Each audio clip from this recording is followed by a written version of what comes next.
지금 여러분은 건강 노하우를 전해드리는 닥터하우스와 함께하고 계십니다. 이번에는 치과 선생님 모셨습니다. 안녕하세요. 통합치의학과 전문의 오세진입니다.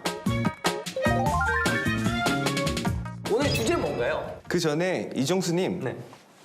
여기 선물입니다.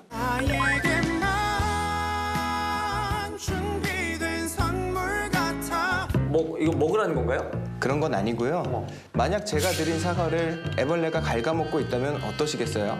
아 잠깐만, 이거 지금 안에 애벌레가 들은 건가요? 그런 건 아닙니다.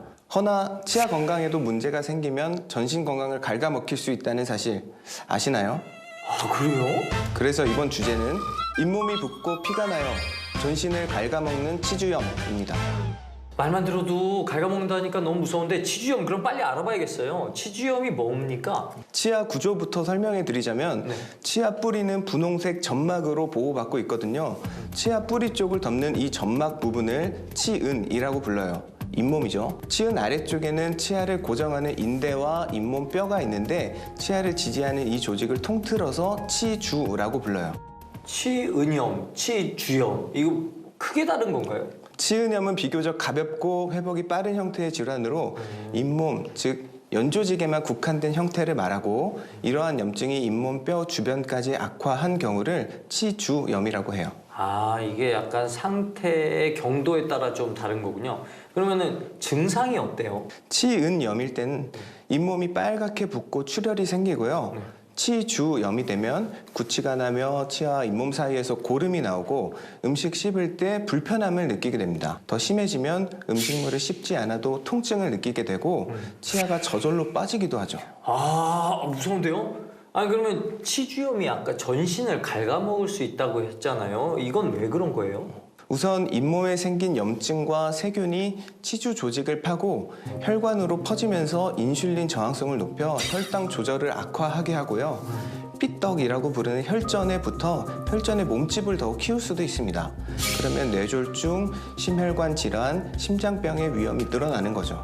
이렇듯 치주염은 흔하게 생기면서도 전신질환의 발병과도 깊은 관계가 있어요. 아 이게 가볍게 생각했는데 이게 그렇게 쉽게 받아들이면 안 되겠군요. 실제로 치주염이 있으면 뇌졸중은 2.8배, 심장질환은 2.7배, 폐렴은 4.2배, 당뇨병 위험은 무려 6배까지 올라갑니다. 아니 사실 저도 얼마 전까지만 해도 치주염 환자였는데 이게 굉장히 많나요? 거의 국민 질환이죠. 실제로 치주 질환 환자의 수는 2021년에 약 1,740만여 명으로 그 전년인 2020년 약 1,637만 명에 비해 더욱 늘었습니다. 오 엄청 늘었네요. 이게 왜 이렇게 는 거죠? 치주염의 주요 원인은 플라크라고 부르는 치태와 치석입니다. 식사를 하면 구강 내 세균이 타액이나 음식과 섞여 치아에 끈끈하고 얇은 막인 치태가 만들어지는데 제때 이를 닦지 않으면 이 치태가 굳어지면서 치석이 돼요. 결국 가장 많은 영향을 주는 건 식습관이란 얘기입니다. 또한 맵거나 짠 음식, 커피를 즐기는 습관은 입안을 건조하게 만들어 침 분비를 줄게 만들어요. 그럼 입속 세균을 활발하게 만들기 때문에 잇몸 염증을 더 키우게 되죠. 그럼 치주염은 어떻게 치료할 수 있습니까? 치주염의 가장 기본적인 치료법은 치석 제거, 즉 스케일링입니다.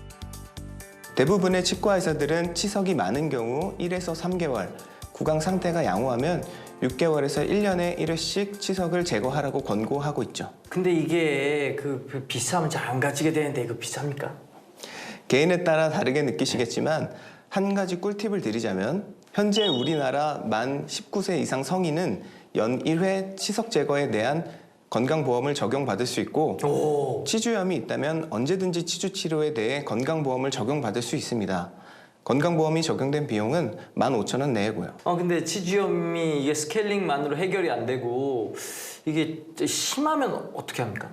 그때는 치아 뿌리 표면의 치석 등 불규칙한 면을 제거하고 매끈하게 만드는 치근 활택술과 잇몸 깊은 곳의 염증성 조직을 제거하는 치주 소파술을 시행합니다. 좀 더 심한 치주염 환자에게는 잇몸을 절개해 괴사된 조직을 제거하고 뼈를 이식하거나 다듬은 후 절개했던 잇몸을 봉합하는 치주 판막 수술 등을 시행할 수 있고요.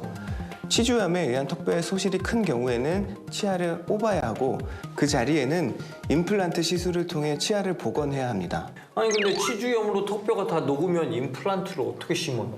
최근에는 기술이 발전해서 뼈가 아무리 없더라도 뼈 이식이나 디지털 임플란트, 최소 식립 임플란트 등을 통해 식립이 가능하기 때문에 이전에 임플란트 불가 판정을 받으신 분들도 치과에 방문하셔서 다시 한번 꼭 검진 받아보시기 바랍니다. 그래도 뭐니 해도 이제 중요한 건 예방 아니겠습니까? 치주염은 어떻게 예방이 될까요? 치주염을 예방하려면 주기적인 검진과 평소 구강 위생 관리에 신경 써야 합니다.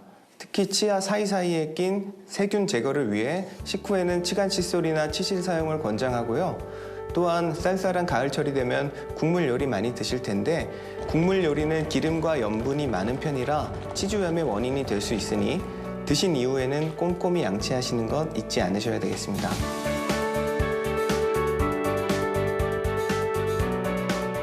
오세진 선생님 감사합니다.